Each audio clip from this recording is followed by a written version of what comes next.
नमस्कार उपस्थित दर्शक मंडली के आमादेर सश्रद्ध प्रणाम एवं नववर्ष 1417 आंतरिक शुभकामना।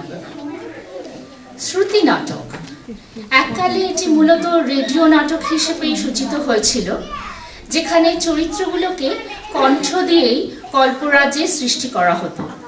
किन्तु क्रमागत এই নাটক জনপ্রিয়তা লাভ করতে থাকে এবং বাংলার বহু বিখ্যাত নাট্যশিল্পীরা শ্রুতি নাটককে শুধু কণ্ঠে সীমাবদ্ধ না রেখে তাকে শরীর দিয়ে মঞ্চে উপস্থাপনা করতে প্রচলন করলেন। বাংলা নববর্ষের এই শুভ সন্ধ্যায় আজ আমরাও একটি শ্রুতি নাটক পরিবেশন করতে যাচ্ছি, নাম রবি ঠাকুর। বাঙালির কোনো অনুষ্ঠানকে ভব্য রূপ দিতে আমরা সর্বাগ্রে অবলম্বন করি আমাদের সকলের প্রিয় কবিগুরু রবীন্দ্রনাথ ঠাকুরকে।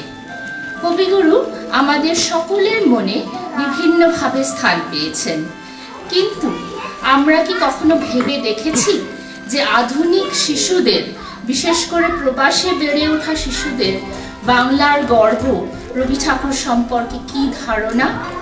এই ভাবকে কেন্দ্র করে দুটি স্কুল পড়ুয়া শিশুর কথোপকথন নিয়ে আমাদের এই উপস্থাপনা।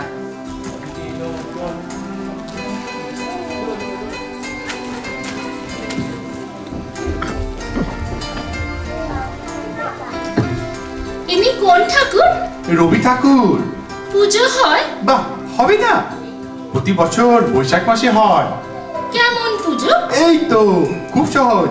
ঠাকুরের একখানা পট, একখানা মন্ত্রের বই, নাম সঞ্চয়িতা, একটা টেবিল ক্লথ, শতরঞ্চি, ধূপকাঠি আর কিছু হাততালি, এসব জোগাড় করলেই হয়ে যায়।